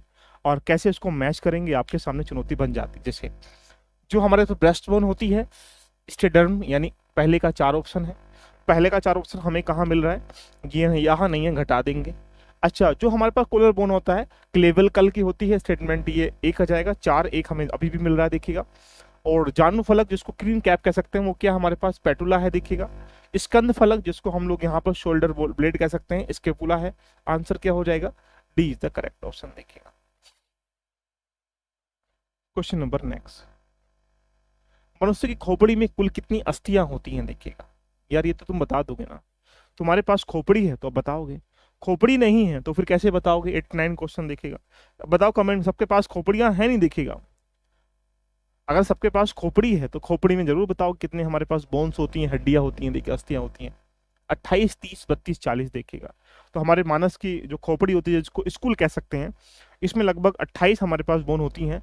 8 हमारे मस्तिष्क के चारों ओर होती हैं, देखिएगा। बाकी हमारे पास कपाल हैं, ये सब चीजें लगा के 28 अस्थियां हमारे पास होती हैं। पहले इसका 89 का आप कह सकते हैं कि यहाँ पर ए ही राइट आंसर निकल के आ जाएगा। क्वेश्चन नंबर नेक्स्ट, निम्नलिखित में से कौन सा नाइट्रोजन यौगिकरण पादक है, प्लांट है? देखिएगा ये आपके पास प्लांट से क्वेश्चन देखने को मिल रहा है। बताएं फटाफट से कमेंट करके इसका आंसर हमें क्या देखने को मिल रहा है, जल्दी से कमेंट करो फटाफट से। क्वेश्चन नंबर नेक्स्ट, नाइट्रोजन यौगिकरण प्लांट है, देखिएगा पूछा गया, देखिएगा नाइट्रोजन यौगिकरण प्लांट वो पौधे होते हैं जो जड़ों के साथ सहजीविता में रहने वाले जीवाणु के रूप में कहीं ना कहीं कार्य करते हैं। जैसे आपके पास राइजोवियम है, देखिएगा ये आपके पास ये यौगिकरण कहलाएगा, देखिएगा ना। तो यानी वो वायु में या मुद्रा में कहीं ना कहीं जो आपके पास रंध्र होते हैं उनमें विद्यमान होते हैं। इट मीन्स आपसे यही क्वेश्चन पूछा गया, कौन सा स्टेटमेंट आपके पास यहाँ पर सही है, देखिएगा तो बोलिएगा। 88 का आंसर अगर हम लोग देखेंगे तो क्या निकल के आ जाएगा, अल्फाल्फा बिल्कुल सही स्टेटमेंट है, ये तो होता है, देखिएगा। चौलाई नहीं होता है। चना जिसको चिकपी कह सकते हैं ये भी होता है। पिप्तिया घास जिसको क्लोवर कहते हैं ये भी होता है, यानी 2 और 3, देखिएगा। कुल्फा जिसको पर्सलिन कहते हैं नहीं होता है। पालक नहीं होता है, ये तो अलग है, पालक तो वैसे भी। तो यहाँ पर आप 1, 3, 4 कह सकते हैं। आंसर क्या हो जाएगा, ए इज द करेक्ट ऑप्शन। देखो नेक्स्ट क्वेश्चन बच्चों, निम्नलिखित में से किन का प्रयोग जैव उर्वरकता, बायो जो हमारी फर्टिलिटी होती है उसके लिए हम प्रयोग करते हैं। एंजोला है, नीलहरित शैवाल है, देखिएगा अल्फाल्फा है, देखिएगा। ये आपके सामने 87 क्वेश्चन है, बताएं फटाफट से। सबका आंसर सही आना चाहिए, देखिएगा राइट। देखिएगा एजोला तो है इसमें, और हमारे पास जो नीलहरित शैवाल है ये भी अवेलेबल है, लेकिन अल्फाल्फा नहीं होता है। स्टेटमेंट तीसरा रोंग है। इसके रोंग होने की वजह से आंसर क्या लगाएंगे, देखिएगा बी।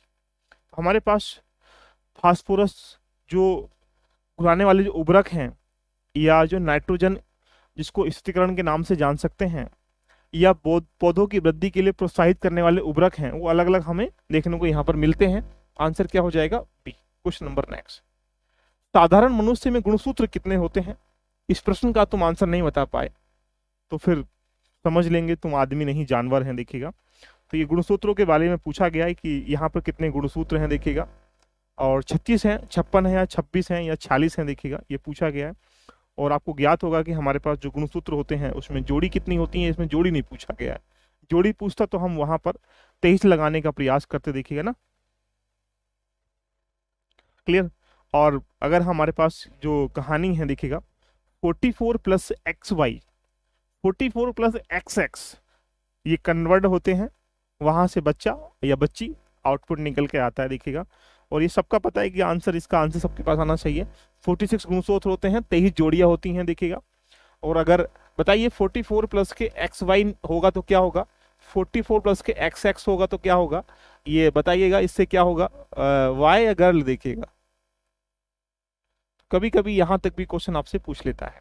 नेक्स्ट, जीव कोशिकाओं में आनुवंशिक लक्षणों के नियंत्रण में निम्नलिखित में से कौन सा उत्तरदायी है, देखिएगा। अब जीव कोशिकाएं जो हमारे पास सेल होते हैं उनके उत्तरदायी कारकों में से आपसे ये क्वेश्चन पूछने का उसने प्रयास किया गया, बताएं।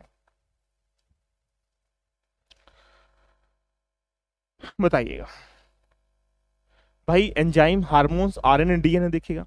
आपको पता है जीव कोशिकाओं में जो कंट्रोल होता है उसको कौन करता है, डीएनए करता है। आरएनए से कोई मतलब नहीं, कौन करता है, डीएनए। तो डीएनए, देखिएगा। आंसर क्या हो जाएगा, D. Question number next 87 84, protein संश्लेषण जिसको प्रोटीन सिंथेसिस कह सकते हैं, देखिएगा। निम्नलिखित में कोशिकाएं जो सेल होती हैं किस भूमिका का सबसे अधिक महत्वपूर्ण है, ये आपसे पूछा गया। 84 क्वेश्चन, बहुत अच्छा क्वेश्चन, देखिएगा। बताओ सब लोग बताएं 84 का आंसर क्या निकल के यहां से आ जाएगा। लाइसोसोम, सेंट्रोसोम नहीं भाई। अंतर्द्रवी जालिकाएं जिसको हम लोग यहाँ पर और ना राइबोसोम, जो हमारे पास राइबोसोम होता है, ये इसके लिए उत्तरदायी कारक सबसे महत्वपूर्ण भूमिका में बैठा हुआ है, राइट।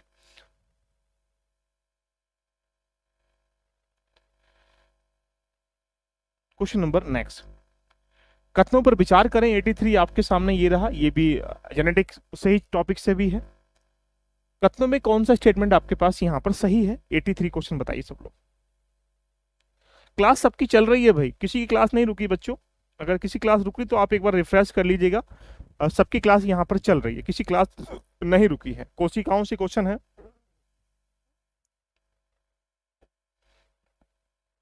बताएं। प्रायः लघुत्तम स्वजीवी कोशिकाएं होती हैं, नहीं, परजीवी होती हैं। माइकोप्लाज्मा की कोशिका भित्ति अमीनो शर्करा की बनी होती है, ये स्टेटमेंट भी आपके पास रोंग है, नहीं बनी होती है। विषाणु सम वायराइड एंकल तंतु आरएनए, देखिएगा, अणु से बने होते हैं, बिल्कुल सही स्टेटमेंट है, देखिएगा। ब्रिकेसिया में कोशिका भित्ति नहीं होती है, स्टेटमेंट ये भी रोंग है। आपका आंसर क्या हो जाएगा, सी देखिएगा। क्वेश्चन नेक्स्ट आपके साथ है। अच्छा, मरुस्थलीय पौधों की जड़ें लंबी क्यों हो जाती हैं? आप बताओ। ये कंसेप्ट वाला क्वेश्चन है कि मरुस्थलीय जो पौधे होते हैं उनकी जड़ें लंबी क्यों हो जाती हैं, पानी की याद में, किसी की याद में, या कैसे लंबी होती हैं?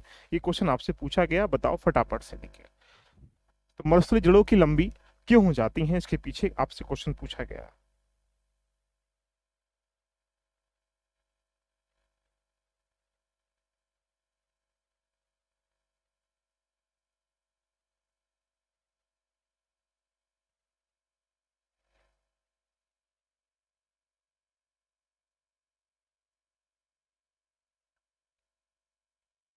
कमेंट करें सब लोग जल्दी से फटाफट से, किसकी चाहत में मरुस्थलीय जो पौधे होते हैं। ये बड़ा लॉजिकल कंसेप्ट दिखेगा। भूमि का उच्च तापमान, तापमान होने जड़ें लंबी नहीं होती, देखिएगा स्टेटमेंट रोंग हो जाएगा। जड़ें पानी की तलाश में लंबी हो जाती हैं, बिल्कुल सही बात है। किसी की चाहत हो तो आदमी कितनी भी दूर चला जाता है, वहीं से क्वेश्चन दिया गया है। देखिएगा, भूमि में पानी नहीं होता, ऐसा नहीं है। देखिएगा, जहां जहां मिलेगा वहीं से फैल जाएंगे, तो यानी सूर्य की गर्मी के कारण नहीं। आंसर इसका B is the correct option. देखिएगा, तो किसी की चाहत में आदमी पागल हो जाता है, वहीं से क्वेश्चन ये है जड़ों का। देखिएगा, किंग कोबरा एकमात्र ऐसा सर्प है। अभी आपने देखा होगा यूपी में एक रेस्क्यू चलाते हैं, शायद उसका नाम मुझे याद नहीं आ रहा है, एक लड़का है, उसको कोबरा ने काट लिया गया। अभी रेस्क्यू के करते समय वो भर्ती था, शायद जौनपुरी कहीं की आसपास की घटना है। तो यहीं से क्वेश्चन पूछा, किंग कोबरा एकमात्र ऐसा सर्प है जो अपना घोंसला बनाता है, वह अपना घोंसला क्यों बनाता है? देखिए, ये आपसे पूछा गया है कि एकमात्र ऐसा सर्प है, सांप है जो घोंसला बनाता है। देखिएगा, बताएं सब लोग। उसका नाम मुझे आई थिंक याद नहीं आ रहा, देखिए क्या है, बट इसका आंसर आपसे पूछा गया। देखिएगा, ये सर्वभक्षी है। देखिएगा, और इसका घोंसला दूसरे सर्पों को आकर्षित करने के लिए सहायक है। ये सब ये लॉजिकल कंसेप्ट है यार।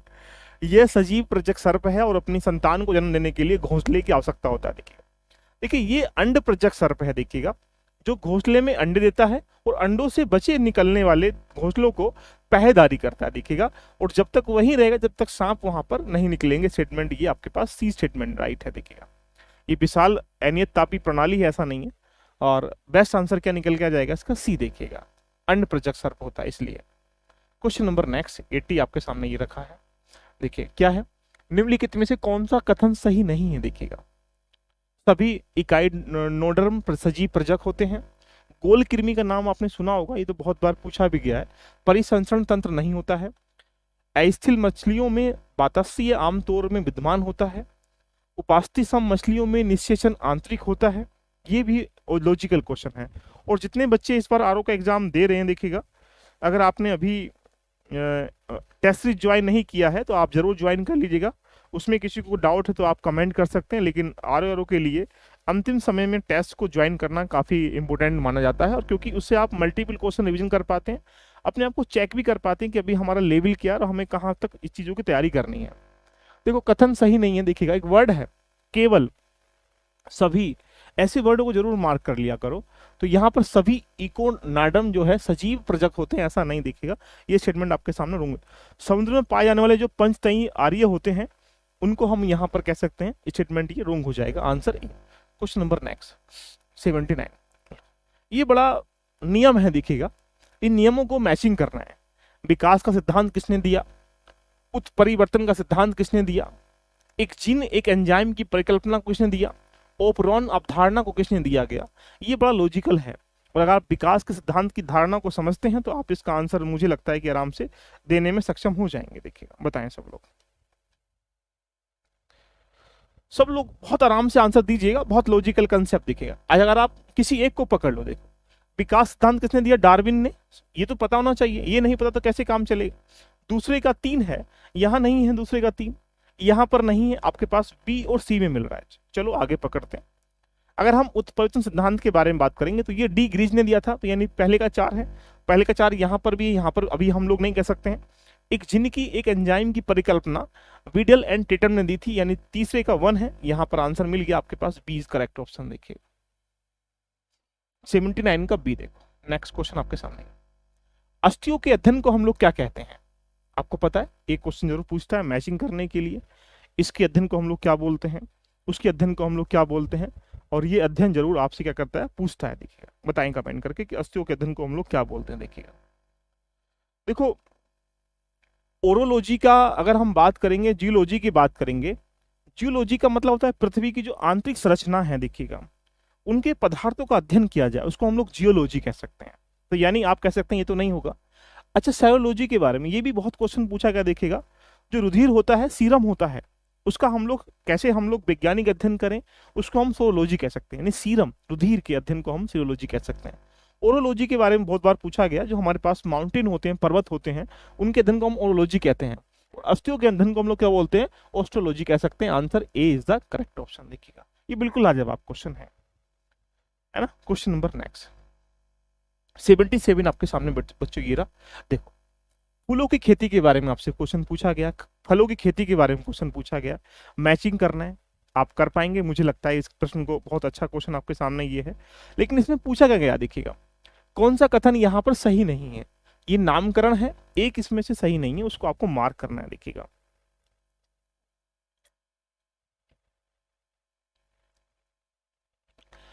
फूलों की खेती फ्लोरिकल्चर, फसलों की खेती एग्रोनॉमी, फलों की खेती पोमोलॉजी, सब्जियों की खेती को हम लोग हॉर्टिकल्चर नहीं कहते। देखिएगा, ओलोरिकल्चर कहते हैं, है ना। तो ओलोरिकल्चर कहते हैं सब्जियों खेती के लिए, हॉर्टिकल्चर हम लोग यहाँ पर नहीं कहते। देखिएगा, तो हॉर्टिकल्चर का मतलब एक बागवानी फसल के लिए कहते हैं हॉर्टिकल्चर, है ना। तो स्टेटमेंट क्या हो जाएगा, सी रॉन्ग है। नेक्स्ट देखिएगा, जल स्रोतों के जल के भौतिक रासायनिक लक्षणों में परिवर्तन होने का मुख्य कारण कौन कौन सा होता है। क्या बात है, क्या जलीय बृहत्पादक है, जलीय कपक है, बहिस्रावी हैं, या बाष्पन या वाष्पोषण है। देखिएगा, ये 76 के बारे में आपसे क्वेश्चन यहाँ पर पूछा गया है। ये स्टेटमेंट आपके सामने यहाँ पर बताएं, क्या आंसर निकल के आ जाएगा। देखो, जल स्रोत जो वाटर हमारे पास कह सकते हैं यहाँ पर सोर्स होते हैं, उसमें भौतिक भी और रासायनिक एक्टिविटीज हमें यहाँ पर देखने को मिलती हैं। तो वहीं से जो भौतिक रासायनिक लक्षण जो देखने को मिलते हैं, उसका मुख्य कारण क्या है, हमारे पास वही स्रावी है, जिसको इन्फ्लुएंट के नाम से भी हम यहाँ पर जान सकते हैं। And you can say C is the correct option. देखिएगा, नेक्स्ट क्वेश्चन आपके सामने बच्चों, देखो ये रहा। धुआं आवश्यक रूप से वायुमंडल में किसकी उपस्थिति के कारण होता है। देखिएगा, आप धुएं के फोक के बारे में जानते होंगे कि जो धुआं है किसके कारण हमें यहाँ पर देखने को मिलता है, बताइएगा। पहला, ऑक्सीजन, भाई ऑक्सीजन धुआं थोड़ी करता है, नहीं, नाइट्रोजन और सल्फर डाइऑक्साइड। देखिएगा, ऑक्सीजन जहां जहां है, नाइट्रोजन है यहाँ पर, ओजोन तो भाई स्टेटमेंट नहीं है, ओजोन यहाँ भी नहीं होगा, नाइट्रोजन है लेकिन ऑक्सीजन नहीं है। स्टेटमेंट क्या हो जाएगा, D is the correct option. देखिएगा, राइट। नेक्स्ट आपके सामने ये रहा। अच्छा, ये दिवस है, देखिएगा, और दिवस से एक क्वेश्चन देखा होगा आप लोगों ने, ओल्ड दिवस हो या लेटेस्ट में एक साल में घटित घटनाओं के दिवस हो, वहां से जरूर क्वेश्चन वो रखने का प्रयास करता है। वहीं से रखा गया है कि आपके सामने कि टेक्नोलॉजी दिवस कब मनाते हैं। देखिएगा, टेक्नोलॉजी दिवस अगर आपको ज्ञात होगा तो हम कब मनाते हैं, ये हम यहाँ पर 11 मई को मनाते हैं। पहले का 3 ऑप्शन है, हमें 2 जगह मिल रहा है, यहाँ से इसको काट देंगे, कौन से वाले को बोलेंगे सर, बी को, और यहाँ पर सी को काट देंगे। दूसरा, अगर हम लोग फोटोग्राफी अगर हम दिवस की बात करेंगे तो फोटोग्राफी दिवस कब है, बोलेंगे सर यहाँ से 19 अगस्त के आसपास है। नेशनल स्पोर्ट्स डे सबको पता है 29 अगस्त के आसपास है। देखिएगा, और नागासाकी अगर बात करेंगे तो 9 अगस्त नागासाकी डे मनाते हैं। And best answer you can से इज द राइट ऑप्शन। देखिएगा, एंड आफ्टर दैट 70। अच्छा, ये इनका प्रयोग कहाँ कहाँ करते हैं, जैसे फोटोग्राफी में, ये भी लॉजिकल क्वेश्चन आपके सामने देखने को मिल रहा है कि फोटोग्राफी में कहाँ हम लोग प्रयोग करते हैं। तो देखो, पोटेशियम ब्रोमाइड जो है हम फोटोग्राफी में ही प्रयोग करते हैं। पहले का 2 ऑप्शन है, देखिएगा, पोटेशियम नाइट्रेट, पोटेशियम सल्फेट, और ये मोनो पोटेशियम टार्ट्रेट। देखिएगा, तो ये आप आराम से कर पाएंगे। पोटेशियम नाइट्रेट मतलब एक बारूद है, फोड़ते हैं, 2 का 2 4 हमें यहाँ मिल रहा है। आंसर अभी नहीं लगा सकते हैं। अच्छा, एक नीचे भी है। पोटेशियम सल्फेट अगर देखेंगे तो उर्वरक है। देखिएगा, तो आंसर आ जाएगा 241 2413। देखिएगा, ए इज द करेक्ट ऑप्शन। देखिएगा, नेक्स्ट।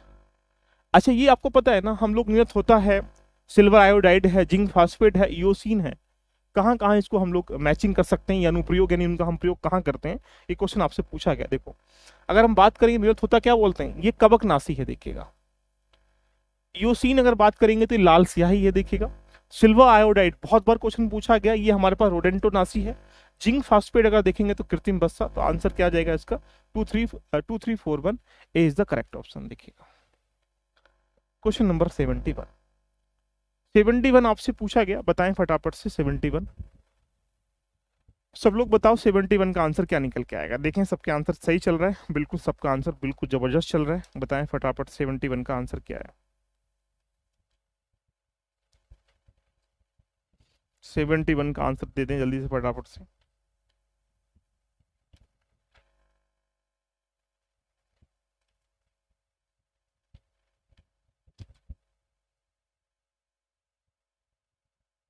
ठीक है, चलो 71 का आंसर सब लोग क्या दे रहे हैं, मैं एक बार देख लूं सबका।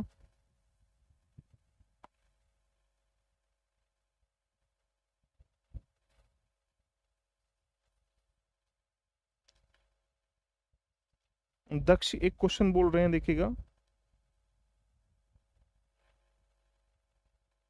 अभी चेक कर लेंगे उसको। 71 का आंसर आप बताएं सब लोग। 71 का डी बोल रहे हैं सब लोग।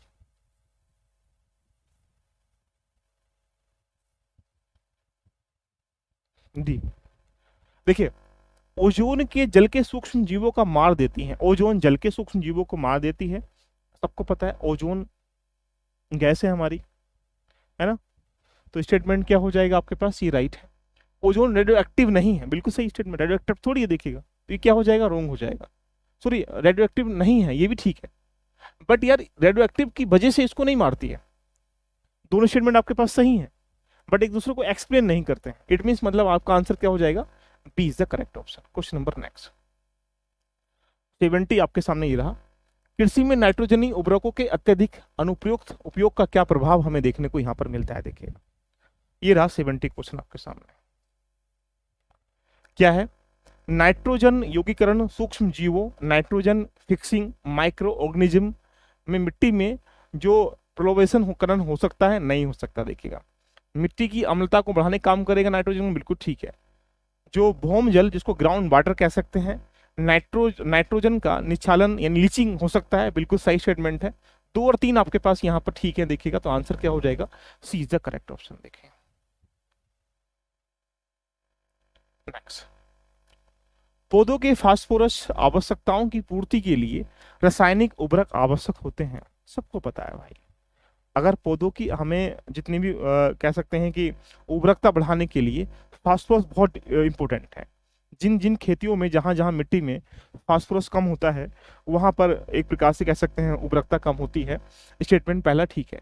1 मीट्रिक टन के जैव खाद मुश्किल से 2 से 3 किलो फास्फोरस की आपूर्ति करता है। स्टेटमेंट मैं कह सकता हूं कि ठीक है। दोनों सही हैं, एक दूसरे को एक्सप्लेन करते हैं। आंसर क्या हो जाएगा, ए इज द करेक्ट ऑप्शन। देखिएगा क्वेश्चन नंबर नेक्स्ट, ये बताओ। लो जी क्वेश्चन नेक्स्ट बताइएगा।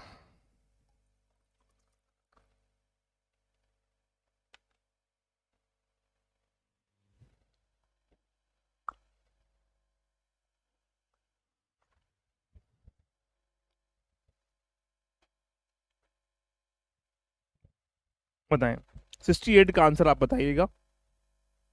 भाई कृत्रिम जो प्रचलालन कठोर जल में अधिक झाग बनते हैं, बिल्कुल सही। जितना कठोर जल होगा झाग ज्यादा बनेंगे। कृत्रिम जो कठोर जल के साथ कैल्शियम और मैग्नीशियम के घुलनशील लवण होत बनाते हैं, बिल्कुल ठीक है। दोनों सही है, एक दूसरे को एक्सप्लेन करते हैं। आप आंसर क्या दे देंगे, ए इज राइट ऑप्शन। देखिए क्वेश्चन नंबर नेक्स्ट, कार्बनिक खाद हमारे लिए बेहतर माने जाते हैं क्योंकि, भाई कार्बनिक खाद क्यों बेहतर है। देखिएगा तो आप यहाँ पर कह सकते हैं रुचिकर स्वाद हेतु रासायनिक का निर्भर कर, ऐसा नहीं। स्वाद तो भाई हमें तो किस्म में जाएगा। देखिएगा खरीदने महंगे होते हैं, ऐसा नहीं। पर्यावरणीय प्रदूषकों के मुक्त रखे जाने के लिए ग्लास हाउस में, नहीं ऐसा नहीं। बिना कृत्रिम खादों और कीटनाशक के उपायों के लिए उगाए जाते हैं, ये जरूरी है। स्टेटमेंट क्या हो जाएगा हमारे पास, डी, क्योंकि हमारे पास जो कीटनाशक उपयोग के बिना हम लोग यहाँ पर उसको उगाते हैं। D is the correct option. देखिएगा क्वेश्चन नंबर 65, ये आपके पास दूध है, चीनी है, स्टीविया है, फल है। ये किस किस कारण से होता है। फ्रक्टोज कहाँ होता है, सुक्रोज कहाँ होता है, देखिएगा ग्लूकोज कहाँ होता है, लैक्टोज कहाँ होता है। मुझे लगता है कि आप इसका आंसर देने में सक्षम होंगे। देखिएगा और ये देना भी चाहिए, दूध में क्या होता है ना, फल में क्या होता है। ये स्टेटमेंट बहुत बार है, अब आप खाते भी हैं तो आपको पता होना चाहिए कि क्या चीज़ें होती हैं। तो दाक्ष शर्करा किस में होती है, बोलेंगे ग्लूकोज में होती है। तो शर्करा किस में होती है, ग्लूकोज में। देखिएगा अच्छा फल शर्करा किस में होती है, फ्रक्टोज। देखिएगा तो फल शर्करा कहाँ होगी, फ्रक्टोज होगी। देखिएगा अच्छा दूध शर्करा कहाँ होती, लैक्टोज, सबको पता है। दूध शर्करा कहाँ होगी, लैक्टोज होगी। देखिएगा चीनी में सबको पता है सुक्रोज होता है ना, तो चीनी में क्या होगा, सुक्रोज होगा। एक पता है स्टीविया, जिसको प्राकृतिक स्वीटनर कह सकते हैं, स्वीटनर है ये। तो आपका आंसर क्या हो जाएगा, पहला चौथा है, चौथा स्टेटमेंट हमारे पास एक ही जगह मिल रहा है।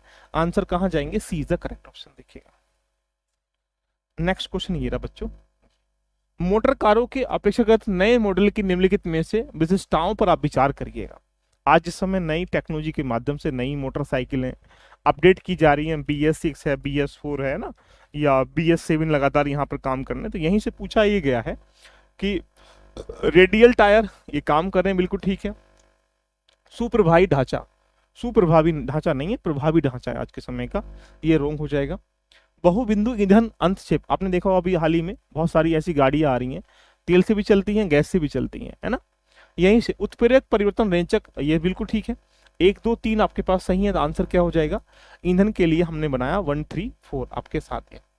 अगला 64 क्वेश्चन आपके सामने ये रहा, देखिएगा कथनों पर आप विचार करिएगा। कोक है, स्टील है, लोहे के उत्पादन में भट्टी के स्फोटन के लिए जो चार्ज की सामग्री को हम प्रयोग करते हैं, उनमें कौन कौन सी चीजें हमें यहाँ पर देखने को मिलती हैं। 64 क्वेश्चन आपके सामने यहाँ पर, बताइए क्या आंसर निकल के आ जाएगा। तो पहला अगर बात करेंगे, देखिएगा अपचायक के रूप में क्रिया करते हैं, बिल्कुल ठीक है। लोह एक्स से संयुक्त सूचिका को दूर करते हैं, नहीं। ऊष्मा की पूर्ति के लिए ईंधन के रूप में कार्य करते हैं, नहीं। सॉरी, ऊष्मा के लिए हम ईंधन के लिए तो करेंगे भाई इनका, हाँ बिल्कुल। उपचायक में क्रिया करते हैं, नहीं करते हैं। अपचायक उपचायक में क्रिया नहीं करते, इसमें अपचायक में नहीं करेंगे तो उसमें करेंगे, तो अपचायक में करेंगे तो उपचायक में नहीं करेंगे, है ना। 1 और 3 सही है, आंसर क्या बोलेंगे, सी करेक्ट ऑप्शन। देखिएगा क्वेश्चन नंबर नेक्स्ट, ताम्र प्रगलन संयंत्रों के बारे में चिंता का क्या कारण देखने को हमें यहाँ पर मिलता है। आज के समय में तुम देखो जितनी भी हमारी खाने हैं वो लगातार पर्यावरण में कार्बन मोनोऑक्साइड को घातक मात्राओं में विमुक्त करती हैं, निमुक्त नहीं करती हैं, देख विमुक्त करती हैं, रोंग हो जाएगा। ताम्रमल, जिसको कॉपर स्लैग कह सकते हैं, पर्यावरण में भारी धातुओं के लीचिंग करने के लिए कारण बन सकती हैं, बिल्कुल सही स्टेटमेंट है। वे सल्फर डाइऑक्साइड को एक प्रदूषक के रूप में निर्मित करती हैं, बिल्कुल सही स्टेटमेंट है।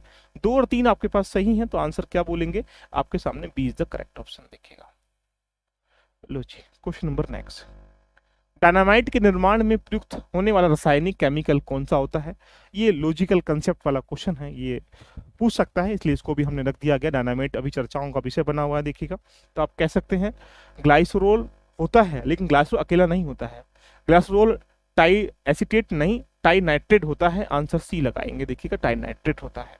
क्वेश्चन नंबर नेक्स्ट, लो जी ये तो आप बता दीजिएगा कौन सा कथन यहाँ पर सत्य है। ये आपके पास ABC 3 कथन है, इसमें से पूछा ही गया कि कौन सा कथन यहाँ पर एक प्रकार से कह सकते हैं सत्य है। ABCD 4 कथन दे रखे हैं, 3 इसमें सत्य हैं, उसको आपको यहाँ पर मार्क करना है। फटाफट से बताइएगा आंसर क्या निकल के जाएगा।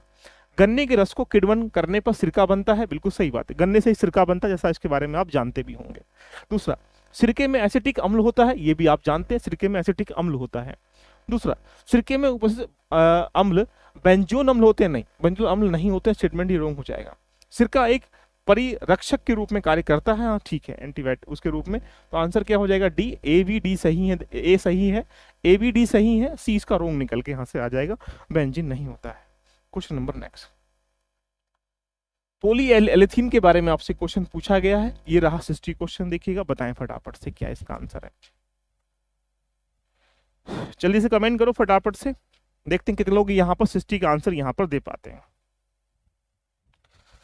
सबका आंसर आना चाहिए 60 के बारे में। देखो बात करेंगे इसमें तंतुओं के ऊन और कपास के तंतुओं के साथ उसके गुण धर्मों को क्या करते हैं हम लोग, प्रबलित करने के लिए सम्मिलित किया जाता है, बिल्कुल सही। देखिएगा इससे बने पात्रों किसी भी मादक पेय को रखने के लिए उपयोग किया सकता है, नहीं, नहीं कर सकते।